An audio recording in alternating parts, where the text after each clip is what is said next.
Bonjour à toutes et à tous, puisque je sais qu'il y a quand même quelques hommes. C'est vraiment une joie pour moi de me retrouver avec vous. C'est une joie, c'est un honneur. Oui, un honneur. Et je veux bénir mon Seigneur pour cet honneur, parce que alors qu'on a l'impression comme ça, le sentiment d'être incapable, d'être inutile, d'être empêché, un sentiment terrible qui oppresse et qui fait que on aurait envie de se cacher. Le Seigneur vient vous chercher et il tient fortement votre main et il vous embarque en effet sur des chemins improbables. Alors oui, je bénis le Seigneur pour cet honneur qu'il me fait de pouvoir tout simplement partager avec vous. Plus qu'une prédication, qu'un sermon, c'est un vrai cœur à cœur que je veux avoir avec vous, un vrai partage de femme à femme. Parce que oui, mon Dieu est tout puissant et je sais, parce que je l'ai vécu, qu'il ne nous abandonne pas. C'est un honneur aussi parce que dans ce lieu, avec Christian, on se sent complètement chez nous, comme à la maison, à cause de notre amitié, avec un grand nombre, en fait, plusieurs de vos pasteurs, de ceux et celles avec lesquels on a cheminé de loin et de près pendant autant d'années.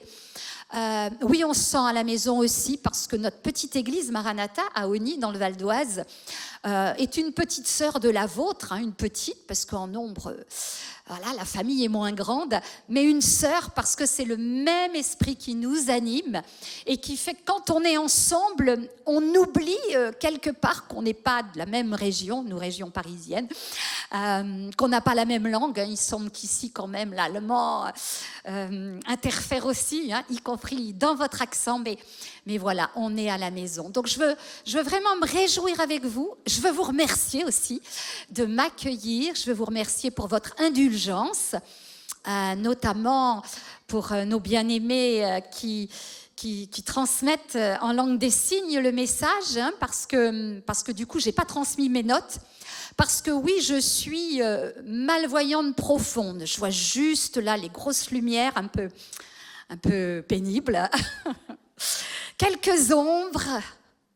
Et Dieu me fait grâce de me réjouir de ces petites lumières comme ça, comme un signal, et de ces quelques ombres. Parce que je ne suis pas dans l'obscurité totale. Et ça, c'est ma peur, c'est mon angoisse, celle qui me submerge de temps en temps et que je confie au Seigneur.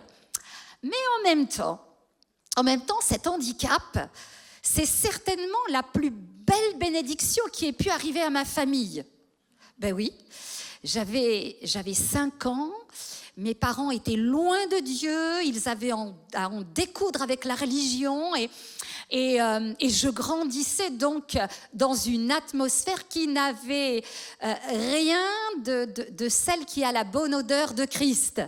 C'était pas simple à la maison et je n'aurais certainement jamais vécu ce que j'ai vécu si, patatrac, à 5 ans, une enseignante dit à mes parents « Non, votre gamine, elle n'est pas trop turbulente, elle n'a pas des problèmes d'inattention, elle n'est pas cochonne comme ça, uniquement parce que rebelle. Elle a un problème visuel, certainement. » On se retrouve dans le cabinet du spécialiste et oui, un œil où il y avait juste la perception lumineuse. Et puis l'autre était en très très mauvais état avec un diagnostic pesant. Votre fille perdra la vue. C'est le drame. Et avec le drame, c'est la manifestation de la puissance de l'amour de Dieu. De mes tantes avait été guérie miraculeusement de la maladie mentale, de la folie, et avait parlé du Seigneur à mes parents souvent. Elle lui disait « Toi et ta religion, fous-nous la paix ». Et là, elle revient à la charge. Elle retrouve mes parents en pleurs et elle leur dit « Mais si vous ne le faites pas pour vous, faites-le au moins pour votre fille ». Et c'est comme ça que l'évangile est rentré dans la maison et qu'il ne nous a jamais quittés. Mes parents sont convertis. ils m'ont amené au pied du Seigneur. On a prié pour moi, pour que je sois guérie. J'ai mis toute ma foi en action à 6, 7, 8, 10 ans. De tout mon cœur. Et puis tellement de promesses. La promesse de voir, de ne pas être abandonné du Seigneur. Et puis à 15 ans, paroles et paroles et paroles. Et j'étais très en colère après mon Dieu. Mais il était devenu mon Dieu quand même. Mais très en colère. Et vraiment, je rageais après lui. Et je me disais que je comptais pour du beurre. Je comptais pour du beurre. Moi, au fond, j'avais pas autant de prix que les autres. Moi, au fond, j'avais peut-être besoin de galérer et d'arracher, j'allais dire, les victoires, le nécessaire, le légitime à la force de mon poignet. Alors je me suis mis en route dans cet état d'esprit, c'est Dieu, tu es Dieu, je le crois, tu aimes, car Dieu a tant aimé le monde, ouais, mais pour moi, il y a une part différente. Et j'en arrive au thème de ce que j'ai envie de partager avec vous. Parce que je crois qu'on est tous taraudés à un moment ou à un autre par ce sentiment un peu d'injustice, de frustration. Oui, Dieu est Dieu. Oui, quand on a été témoin de ce qu'il peut faire, quand on a découvert la parole de Dieu, il y a quelque chose qui devient comme une évidence, mais qui n'est pas cohérent, qui se heurte à notre quotidien. Ça ne vous fait pas ça, vous? Alors moi, ça me l'a fait à 15-16 ans, au moment de mes grandes révoltes. Mais parfois, vous savez, ça me traverse encore. Ah là là, Françoise, oui, ça me traverse encore. Et au moment où ça me traverse, il y a un texte de l'Évangile qui remonte comme ça, comme une odeur en cuisine. Hein? Hier, Sam nous a emmenés au restaurant là. On est arrivé, ça sentait bon.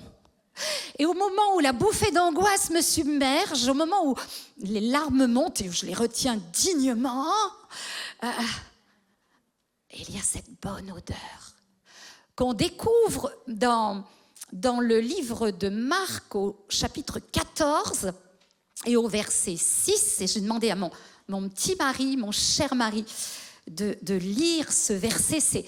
C'est Jésus là qui vient, cette bonne odeur qui embaume la pièce parce qu'un parfum lui a été versé sur la tête et Jésus bouscule un peu tout le monde, y compris les pensées de cette femme qui est là, et Jésus lui dit, à toi Christian.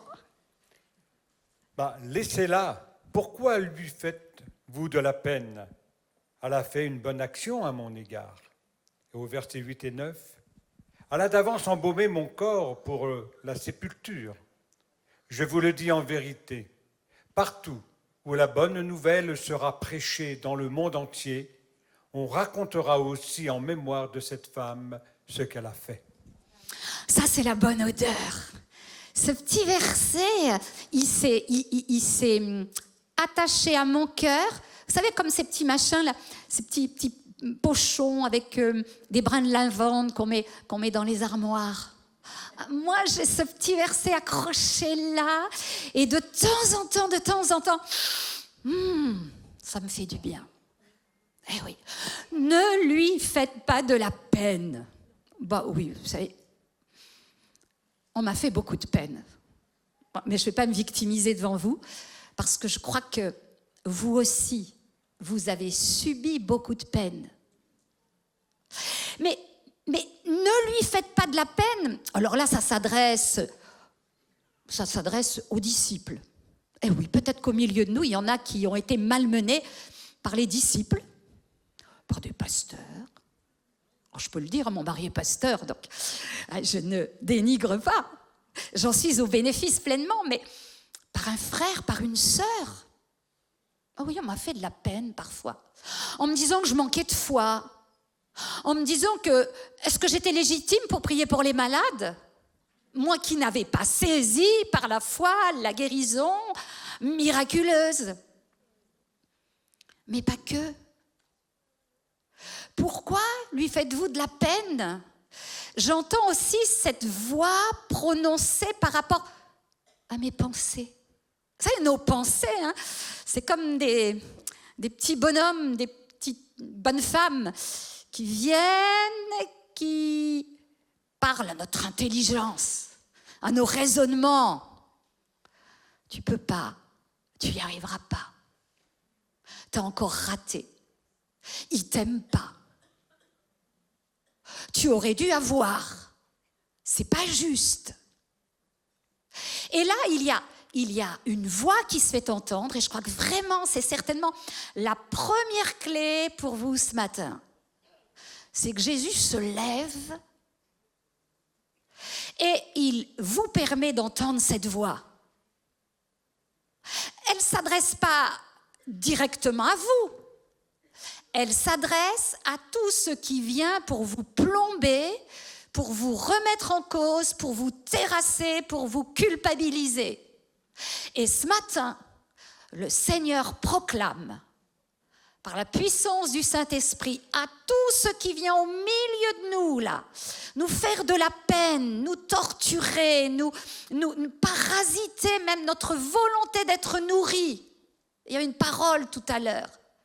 Hein, il y a des pensées qui viennent et qui, d'un coup, t'assombrissent. Tu t'inquiètes. Tu penses peut-être à ce que tu as laissé à la maison, à ce que tu dois obtenir et que tu n'as pas obtenu. En tout cas, et première clé, c'est que c'est Dieu, c'est le Seigneur, c'est le Saint-Esprit ce matin qui proclame à tout ce qui vient assombrir ton quotidien, à tout ce qui vient produire de la peine dans ta vie. Pourquoi ?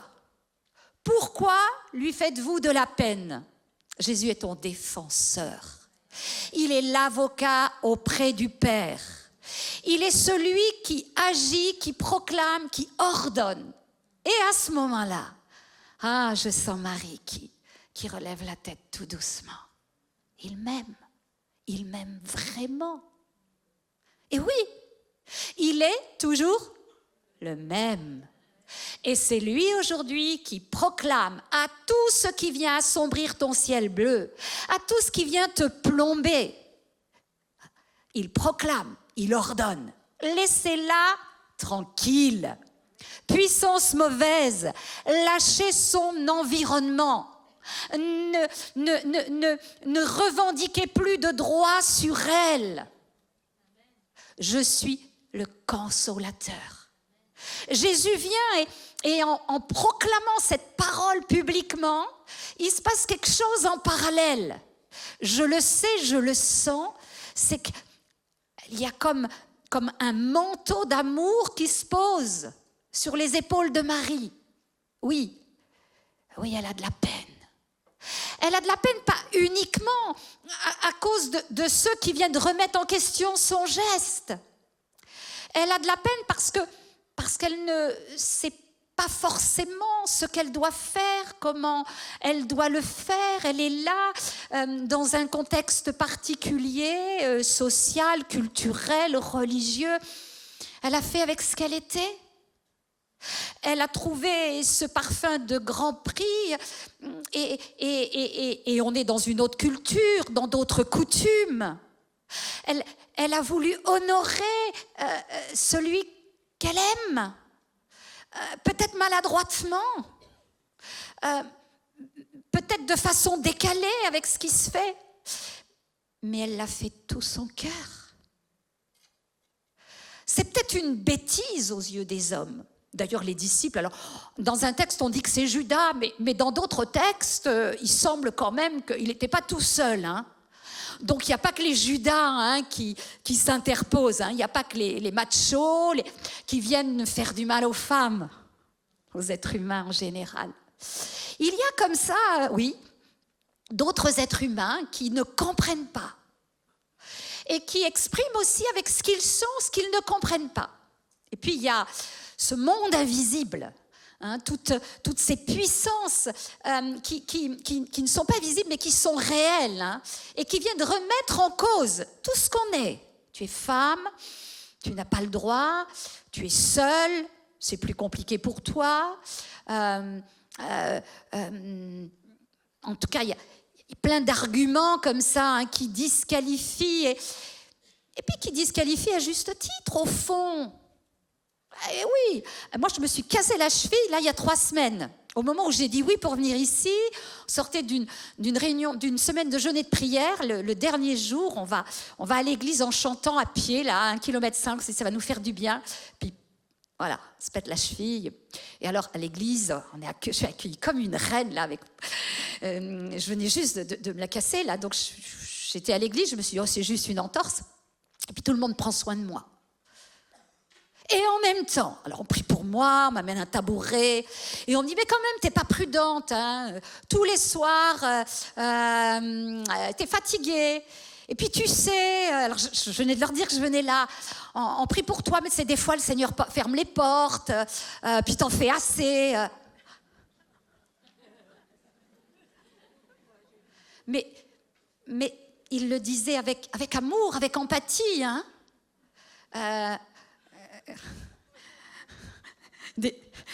De ceux du conseil de l'église jusqu'aux plus petits qui me disent, mais tu sais, la foi c'est aussi la sagesse et la prudence. Puis vous êtes là, vous avez mal aux pieds parce que vous dites oui, j'aurais peut-être dû rentrer à la maison quand même, et en même temps vous dites, sortez le petit pochon, Marc 14, et vous dites non, le Seigneur est en train d'ordonner à tout ça, là, hein, de ne pas en rajouter avec ma peine. Moi, mon problème là, c'est de rester connecté à mon Seigneur. Mon problème là, c'est d'entendre sa voix.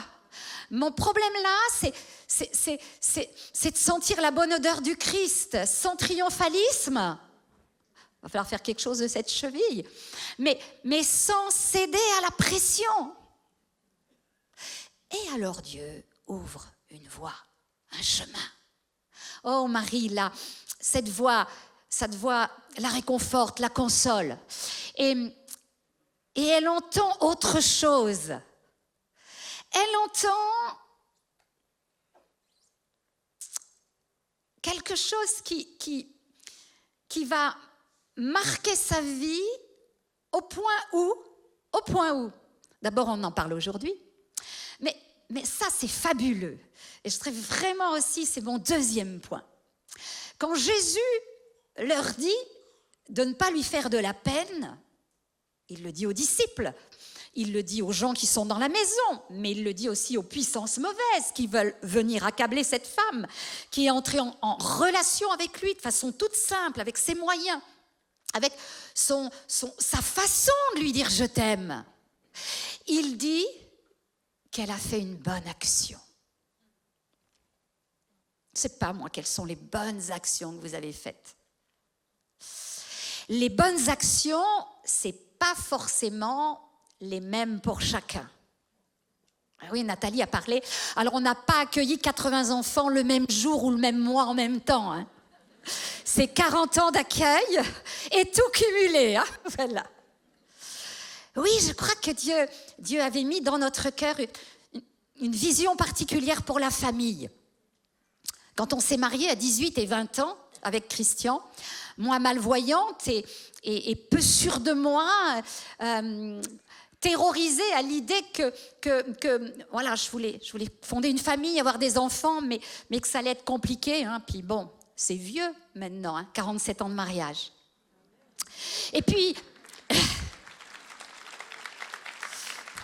Et en plus, je me disais, mais qui va m'aimer comme ça? Et puis Christian arrive, et la première phrase qu'il prononce, on travaillait tous les deux au même endroit, on ne se connaissait pas, c'est « Est-ce que vous êtes chrétienne ?» Oh, je me suis dit, ça sent bon. Voyez, quand on ne voit pas les odeurs, c'est important. Et puis voilà, on s'est mariés 10 mois après. J'avais pas vraiment le sentiment de l'aimer au sens de ce qu'on appelle le sentiment amoureux. Mais il y avait quelque chose. Il respirait la bonne odeur de Christ. Et dans mon cœur, il y avait quelque chose qui me touchait du défi qu'il m'avait lancé. C'est « Je serai tes yeux et je te dirai ce que tu ne vois pas. Tu seras ma bouche et t'exprimeras ce que je n'arrive pas à exprimer. » Christian avait eu un grave accident à 16 ans et une difficulté d'élocution, de concentration. Et si Dieu est avec nous, alors, moi et ma maison, nous servirons l'Éternel.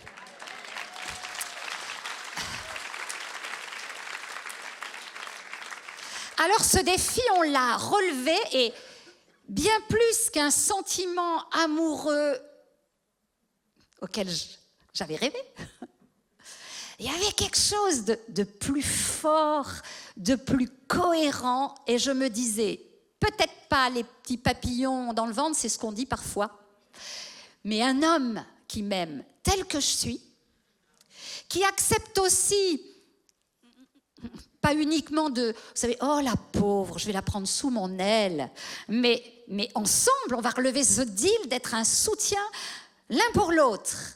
Et pas uniquement dans, on va faire famille, nous les deux cabossés, hein, et puis on fera tant bien que mal. Mais avec notre Dieu, ce sera possible. Et c'est le premier miracle de ma vie, au fond, parce que j'avais prié pour voir. Dieu m'a donné quelqu'un qui voit pour moi. Et oui, on a tous des chemins extrêmement différents. Mais sur ton chemin, il y a le miracle. Il y a le miracle, celui que Dieu sait être bon pour toi. Alors oui, voir clair, hein, ce serait bon pour moi, c'est sûr. Hein. Puis je renonce pas. Hein. Et puis Dieu m'a touchée dans sa grâce, dans des circonstances improbables. Ici à Mulhouse, je venais d'être opérée d'un décollement de rétine en, je sais plus, 2002, c'est ça.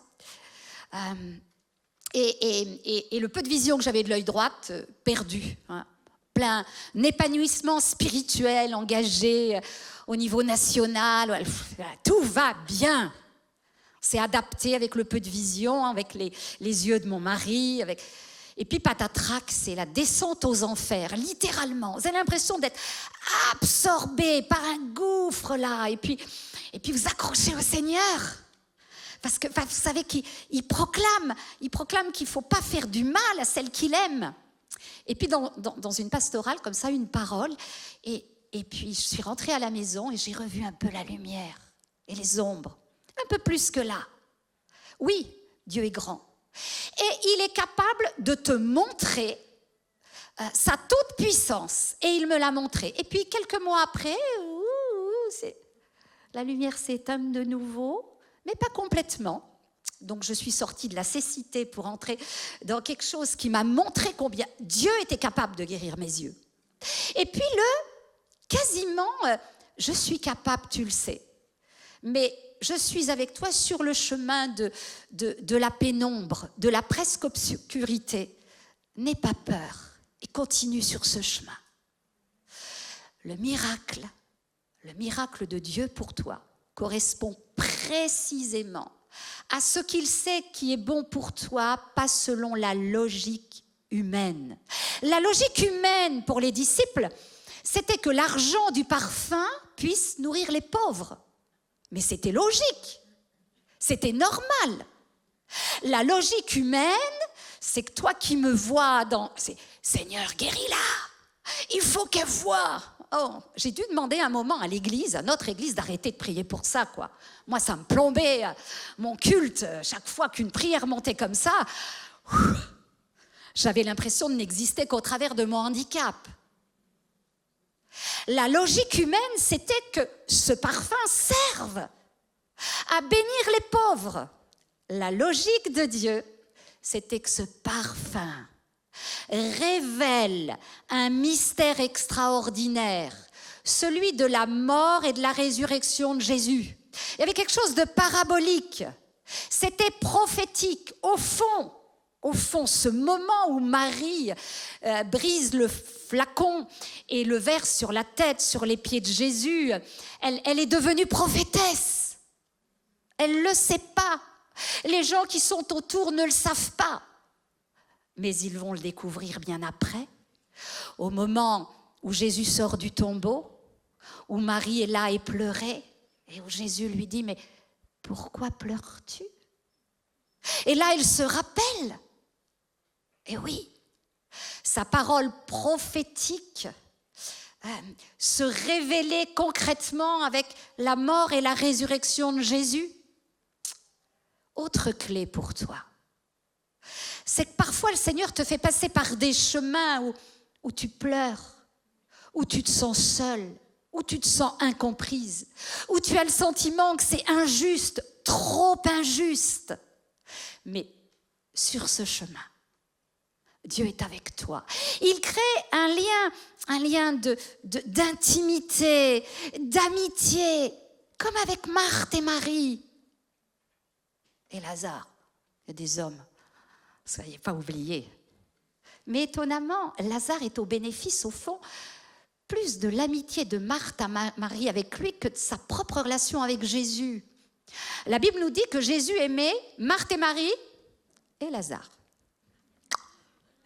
Vous avez peut-être des hommes dans votre vie, des maris, des pères, des fils, qui sont au bénéfice de votre amitié avec Dieu, au point où ils sont touchés par la grâce de Dieu, comme l'a été Lazare. Ça, c'est entre parenthèses. Autre clé, tout ça est possible à cause de notre attitude de cœur. On ne voit bien qu'avec le cœur. L'essentiel est invisible pour les yeux. C'est le Petit Prince, c'est pas la Bible.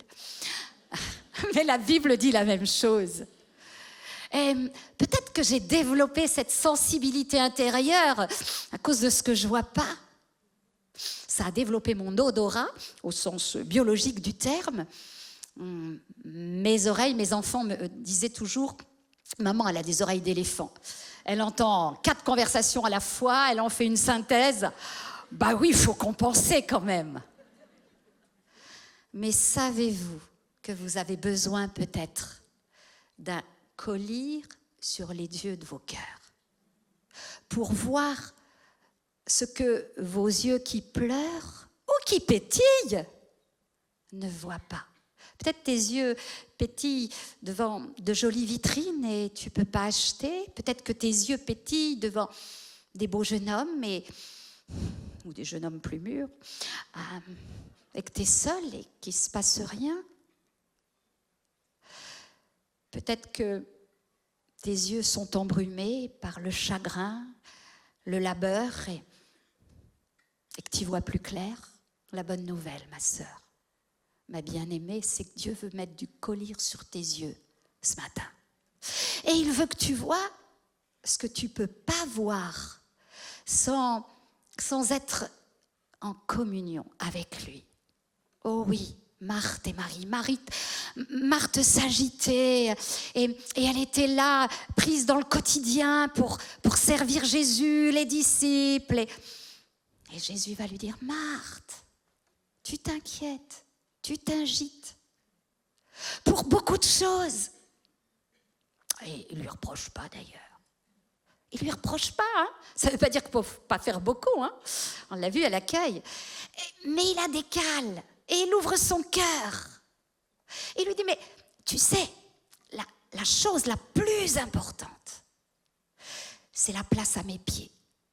C'est ce temps de connexion, d'intimité. Et de ce temps de connexion et d'intimité, jaillit alors une autre vision, un autre regard sur les choses, qui nous permet non seulement de remporter des victoires, mais aussi d'échapper à des pièges, et puis d'être une source de bénédiction avec ce qu'on est, d'être une source de bénédiction avec ce que l'on est.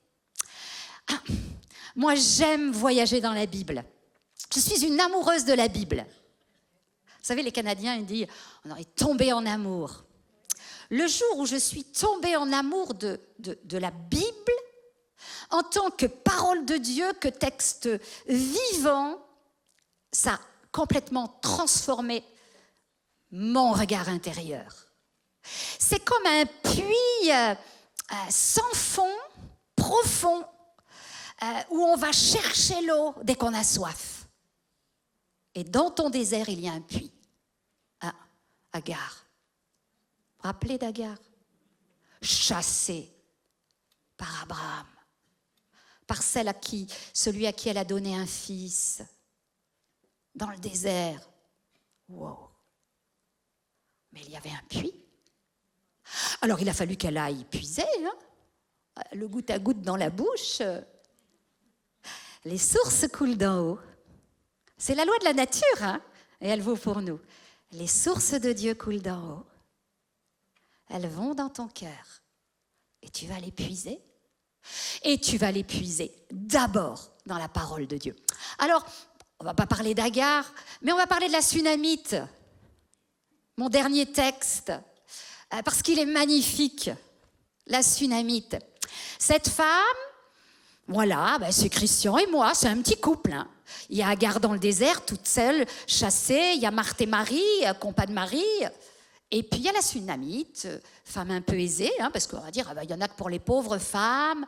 Non. C'est un petit couple sympathique, aisé a priori, qui vivent une vie tranquille au milieu de leur peuple. Pas moi qui le dis, hein, c'est la Sunamite qui le dira aux serviteurs d'Élisée. Mais il y a quelque chose, il y a une clé dans ce texte. C'est l'attitude de cœur de cette femme. La Bible nous dit, comme dans le texte des évangiles, où Jésus passant par là, Marthe l'invite à la maison, eh bien, cette femme invite à dîner déjà Élisée et son serviteur. Elle l'invite à dîner. Elle l'invite à manger. Combien de fois tu soupes et tu dînes avec ton Seigneur? Ce temps d'intimité. Alors au culte, oui, avec ces temps de louange, avec la parole. Mais tout commence à la maison. Prends le temps d'inviter le Seigneur à dîner avec toi. À dîner. Ce petit temps où on partage la parole. Moi, le dîner avec le Seigneur, c'est au fond, je lis un verset biblique, un chapitre, je m'en nourris, c'est du pain.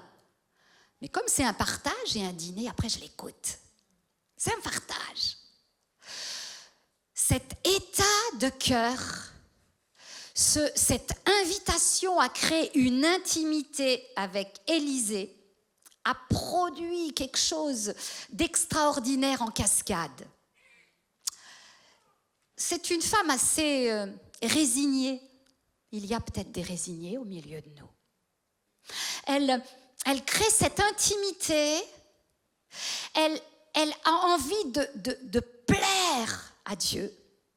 Elle va se donner de la peine, nous dit la Bible. Elle va se donner de la peine. Elle va communiquer avec son mari. Elle va construire une petite pièce pour Élisée avec un lit, vous allez vous en rappeler. Après la petite bourse de lavande et le parfum, vous allez vous rappeler un lit, une chaise, une table et une lampe. Vous vous rappelez dans ce texte?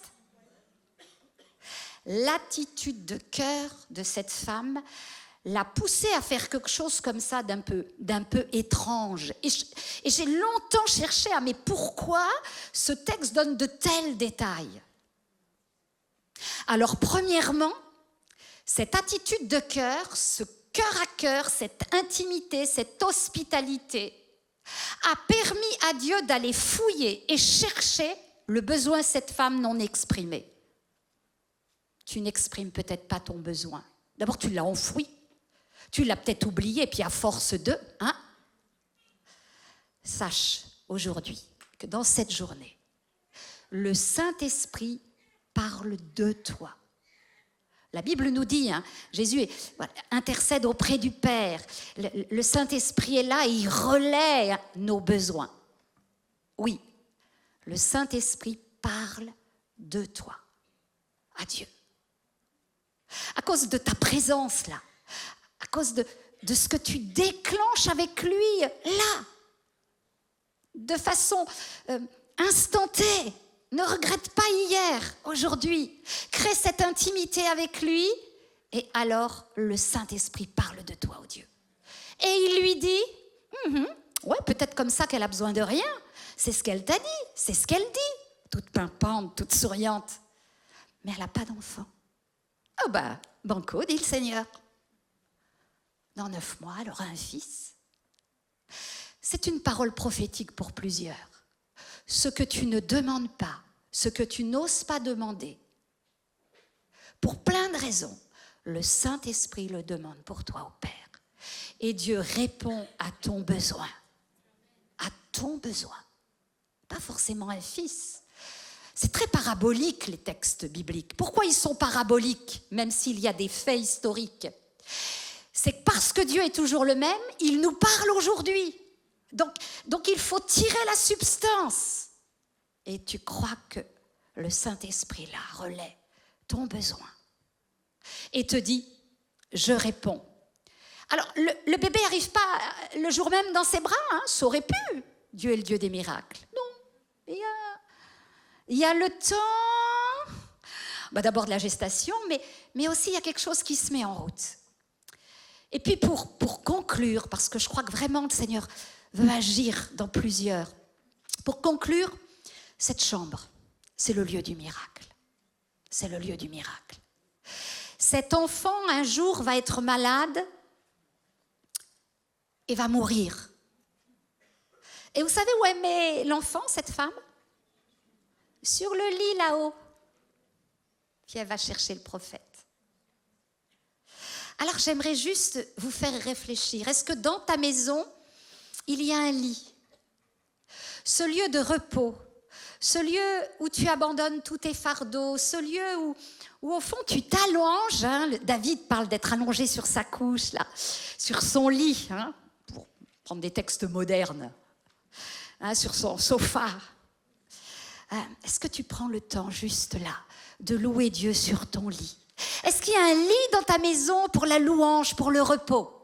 S'il n'y en a pas, mets un lit chez toi. Après, il y a une chaise. Ah Seigneur, c'est quoi la chaise? Assis dans les lieux célestes. Hein? La chaise, ouais, voilà, je suis sur la chaise un peu en hauteur là. Il y a quelque chose, Dieu est sur... Mon papa disait toujours, quand il y avait des problèmes, ça, mais Dieu est assis sur son trône. Et il disait, monte et assois-toi sur le trône avec lui, puis tu verras les choses plus petites. Est-ce qu'il y a une chaise chez toi? Ce lieu où tu peux t'asseoir et prendre de la hauteur. Être assis dans les lieux célestes avec le Seigneur. Se détacher des réalités du quotidien. Et il y a la louange. Et puis il y a ce besoin de se dégager un peu. Et puis il y a une table. La table, c'est le lieu c'est le bureau des profs. C'est là où on met tous les papiers administratifs, déclaration d'impôts. Voilà, c'est le lieu où on médite, où on cherche, où on fouille. Est-ce que tu lis juste le verset du jour? Ou est-ce que tu prends ce temps à la table pour méditer, pour creuser? Peut-être tu dis, je sais pas lire, j'aime pas lire. Mais force-toi! Puis il y a plein d'outils aujourd'hui. Tu prends ta Bible, il y a plein de choses qui font que lire la Bible, c'est pas uniquement lire le texte. C'est chercher, c'est feuiller, c'est fouiller, c'est creuser. Je vous assure, moi, c'est extraordinaire comme ça me nourrit. Et puis il y a une lampe. Hein. Il y a besoin de la lumière.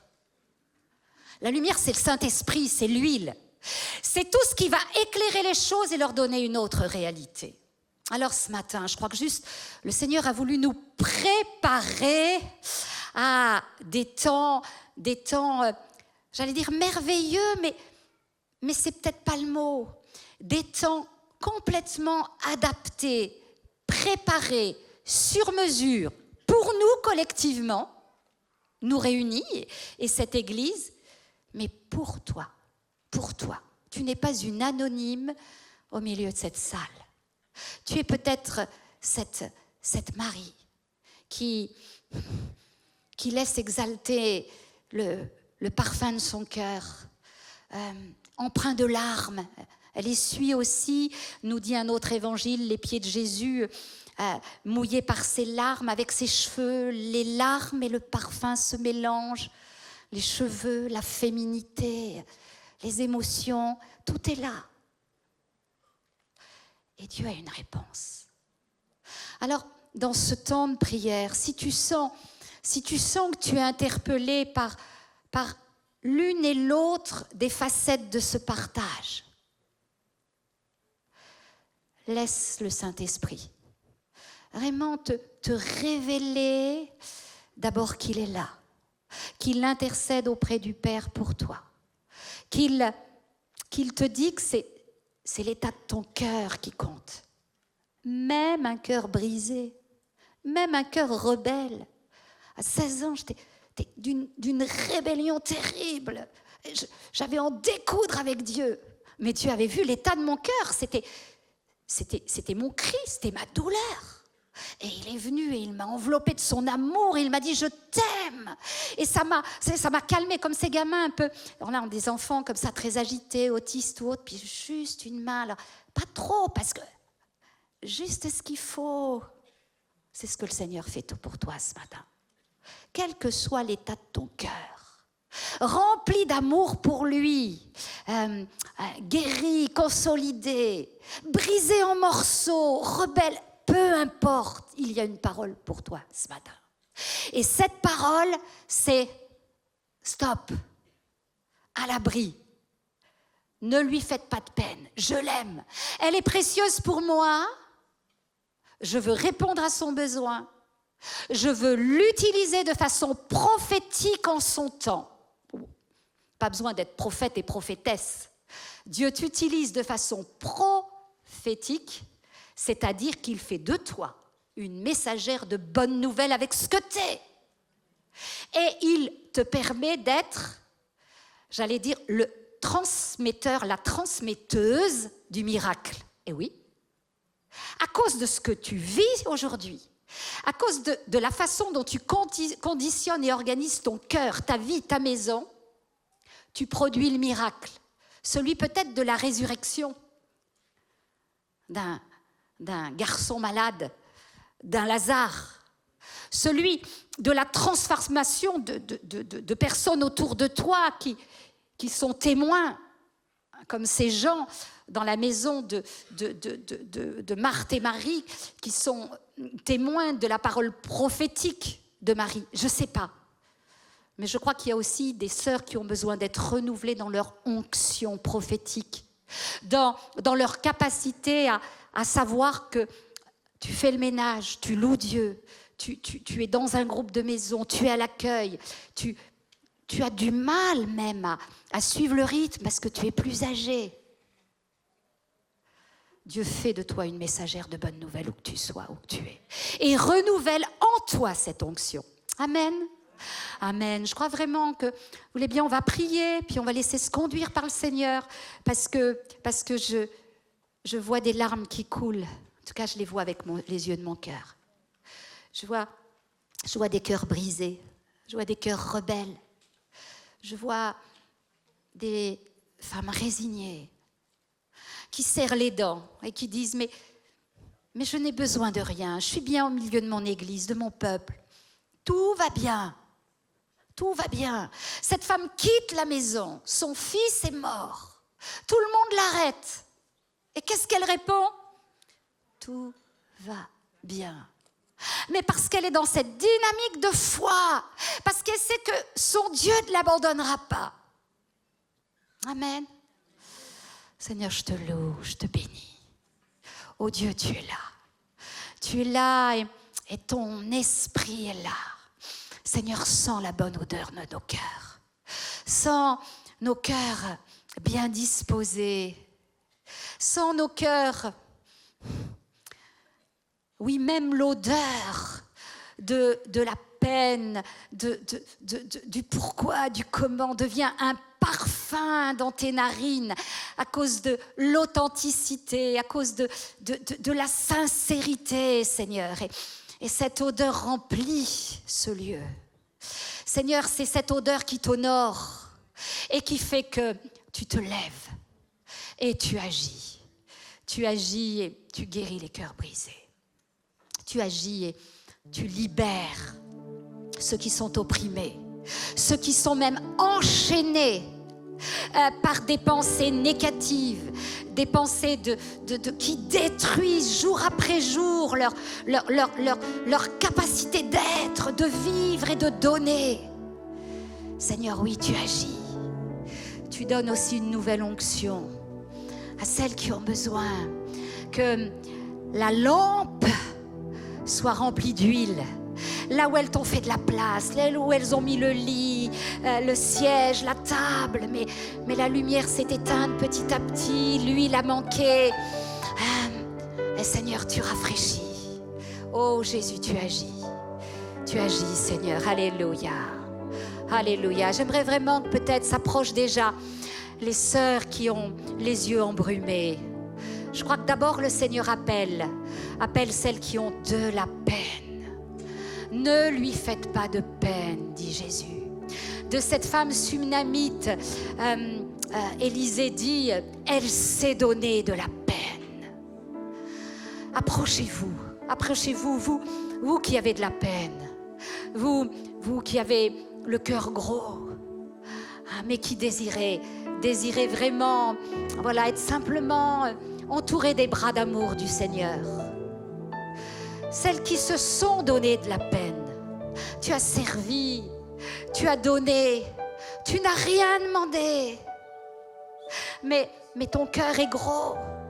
Et quand le Seigneur dit, tu t'es donné de la peine, alors tu craques, tu dis, mais oui, approchez-vous et restez là au pied de Jésus. Comme Marie qui a pris ce temps de s'asseoir au pied de Jésus. Faites plus la Marthe. C'est bien, vous vous êtes donné de la peine comme Marthe. Mais venez, vous avez aussi un cœur de Marie. Venez, approchez-vous et vraiment laissez vos larmes couler. Parfois on dit, ne pleure plus. Non, Jésus dit à Marie, pourquoi pleures-tu? Et Jésus accueille les larmes. Il les accueille. Et les larmes ont ému aussi le cœur de Jésus. C'est étonnant, à un moment Jésus pleure, voyant la peine de Marie sur Lazare.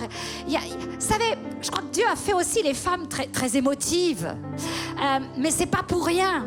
Il y a quelque chose aussi dans notre identité féminine qui nous fait sentir avec nos tripes. Même les petites filles, quand elles bercent leur poupon, il y a quelque chose de très maternel, mais qui est une source de bénédiction, qui nous permet de toucher le cœur de Dieu autrement, qui nous permet de sentir les besoins autrement, qui te permet aussi d'être une mère, même si tu as 15, 16, 17 ans, même si tu as 70 ans et que tu ne peux plus enfanter, une mère en Israël, ce cœur de mère. Et le Seigneur veut te toucher, quoi. Une mère, elle a besoin d'être forte. Elle a besoin d'être consolée, encouragée pour consoler elle-même. Et c'est cet esprit de consolation qui descend sur toi. Oui, le parfum a été libéré ce matin. Et Dieu agit. Le parfum a été libéré. Et le Seigneur parle de toi au Père. Il parle de toi.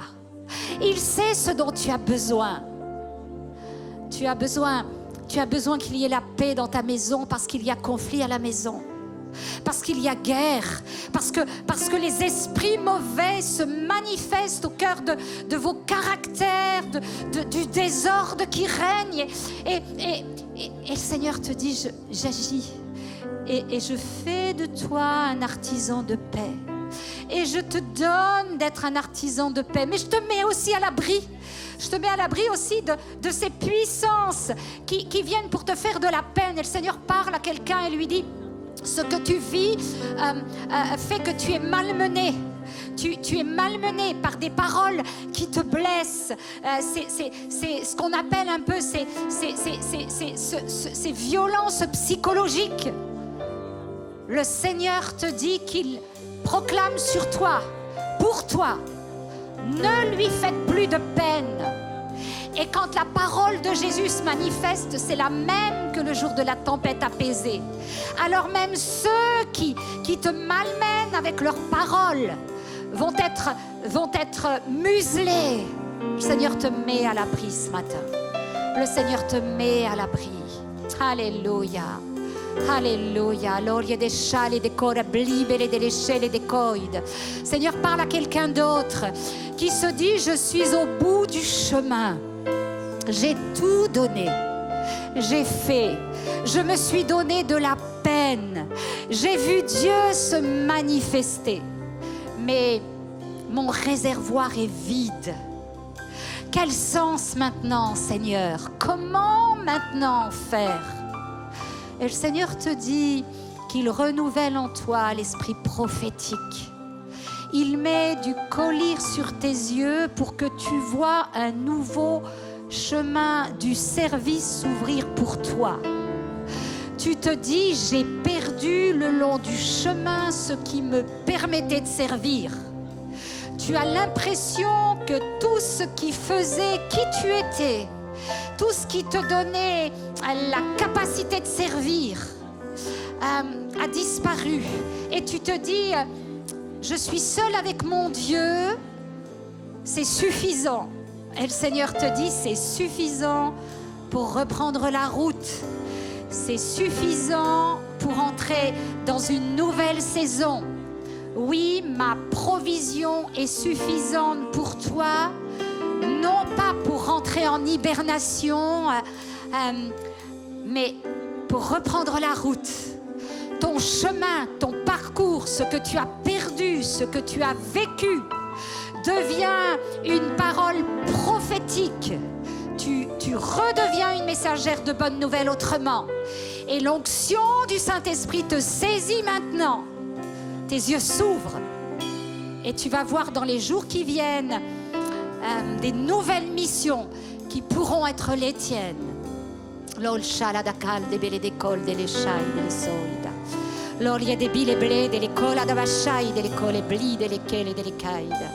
Seigneur, me montre quelqu'un qui est agité. Tu es agité et à cause de cette agitation, à cause de ce que tu sais qui te domine, ça peut être des addictions, ça peut être des puissances mauvaises qui te malmènent même. Je vois vraiment une femme qui vit des choses terribles et tu es là et tu te dis, mais je ne suis pas digne. Et le Seigneur me rappelle que dans ces textes des évangiles, entre Marie de Béthanie, Marie-Madeleine, Marie de Magdala, on ne sait pas trop qui est qui. En tout cas, il y a une Marie qui est là et qui sert avec Jésus et qui est désignée dans la maison de Simon le lépreux et qui elle aussi est là et verse du parfum sur Jésus. Et la Bible nous dit qu'elle avait été prisonnière de 7 démons, je crois. Et elle est là. Et elle est là et elle est guérie. Et elle est là et elle est délivrée. Et le Seigneur te dit que c'est le jour de ta délivrance. Tu as suivi, mais tu as continué à être malmené. Tu as suivi, mais tu es retombé dans le péché, dans les addictions, parce que tu es lié. Et c'est plus fort que toi. Et ce qui est plus fort que nous domine sur nous. Et aujourd'hui, le Seigneur te dit, c'est le temps de la délivrance. C'est le temps de la délivrance. Vraiment, je t'encourage, ma sœur, à prendre un temps avec un équipier de prière tout à l'heure pour demander la délivrance particulière. Tu as besoin de vivre ce temps. Tu as besoin de cracher le morceau. Cracher le morceau, c'est confesser, c'est expulser pour pouvoir dire, Satan, maintenant, tu n'as plus de droit sur moi. Si d'autres maîtres ont dominé sur moi, maintenant, j'ai choisi le Christ qui me délivre. Oh Seigneur, agis, agis. Alléluia, alléluia.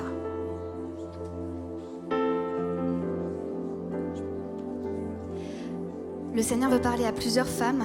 Vous êtes dans un temps de profond découragement. Depuis plusieurs semaines, vous avez des idées noires et vous êtes profondément découragés.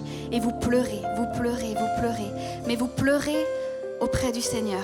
Et vous remettez votre situation, vos difficultés dans les mains du Seigneur. Et ce que le Seigneur veut vous dire, c'est ce passage dans le psaume. Seigneur, recueille mes larmes dans ton outre.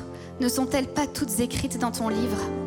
Et ce que le Seigneur veut vous dire par là, c'est: j'ai vu toutes les larmes que vous avez versées. Elles sont comptées, j'en connais le nombre.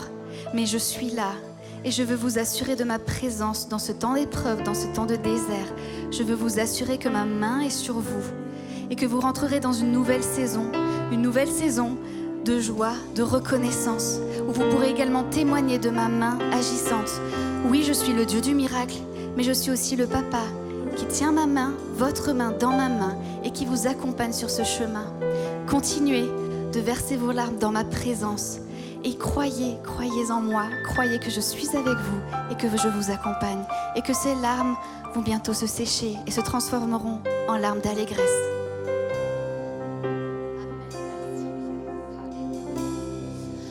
Je vois aussi une femme, tu as été chassée, ton mari t'a mis dehors et tu t'es retrouvée comme Agar au cœur du désert. Et ce matin, le Seigneur te dit, oui, qu'il y a un puits dans ton désert, qu'il prend soin de toi. Et oui, il y a une part particulière pour toi dans cette journée. Une part particulière, et que même si tu ne comprends pas pourquoi tu en es là, même si tu n'as rien compris de ce qui s'est mis en place et de comment tu te retrouves là, le Seigneur vient vers toi aussi. Et il te dit, oui, souviens-toi comment j'ai pris soin d'Agar. La Bible nous dit qu'elle s'était même égarée dans le désert. Mais dans sa perte de repères, de dignité, de solution, au bout du bout, Dieu lui a permis de voir qu'il y avait un puits là. Et plus qu'un puits, il y a eu des paroles de bénédiction pour elle, des promesses pour elle et pour les siens. Il y a des promesses pour toi. Il y a une nouvelle bénédiction pour toi. Le Seigneur vient vers toi. Il te rejoint. Il te rejoint dans ta détresse, dans ta souffrance. Alléluia.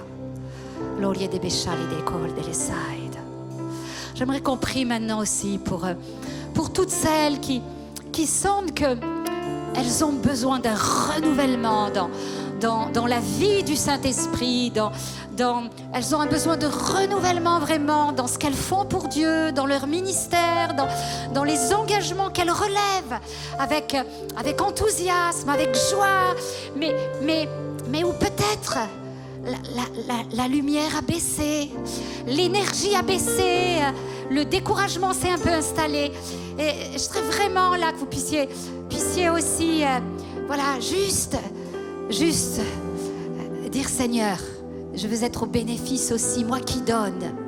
Je veux être au bénéfice de ce renouvellement. Je veux être au bénéfice de ta grâce.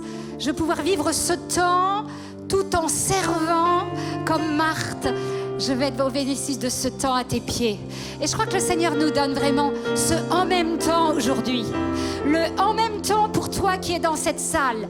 Le en même temps pour toi qui traduis en allemand, en langue des signes. Le en même temps pour nos sœurs qui sont avec les enfants. Le en même temps pour tous ceux qu'on préparait. On est Marthe et Marie à la fois. Il faut faire, mais il faut être renouvelé. Seigneur, je te prie. Je te prie, Seigneur, et je m'associe aussi comme ayant besoin de ce en même temps. Seigneur, tu ouvres les écluses du ciel et tu agis maintenant, Seigneur. Oui, merci pour ces langues de feu qui descendent, pour ce renouvellement, cette nouvelle Pentecôte, cette nouvelle puissance, cette huile sainte, Seigneur, qui fait qu'on peut vivre ce en même temps. On peut être là, Seigneur, en nous affairant pour toi, avec toi, et en étant aussi renouvelés, bénis par tes paroles qui nous nourrissent. Seigneur, que ce en même temps soit pour tous ceux et celles qui sont là, pour les techniciens, ceux qui enregistrent, pour ceux qui prient dans leur maison, qui soutiennent. Seigneur, que ce en même temps, pour aussi nos sœurs qui n'ont pas pu venir et qui auraient voulu venir, qui sont frustrées, qui sont à la maison et qui ont l'impression d'être privées. Seigneur, que ce en même temps soit pour elles, en même temps pas omniprésente, mais en même temps bénie. Tu es le Dieu des miracles. Tu es le Dieu des miracles. Et je crois que tu agis maintenant. Oh, je te loue de ce que tu fais. Je te loue parce que tu bénis nos familles, nos maris, nos enfants, ceux qu'on a laissés à la maison. Tu bénis nos amis, nos voisins. Seigneur, tu bénis le fruit du travail de nos mains, Seigneur. Et avec ce que nous t'apportons, toi, tu fais le miracle. C'est toi qui cuisines. C'est toi qui agis. Oh, béni sois-tu, Seigneur. Alléluia. Alléluia.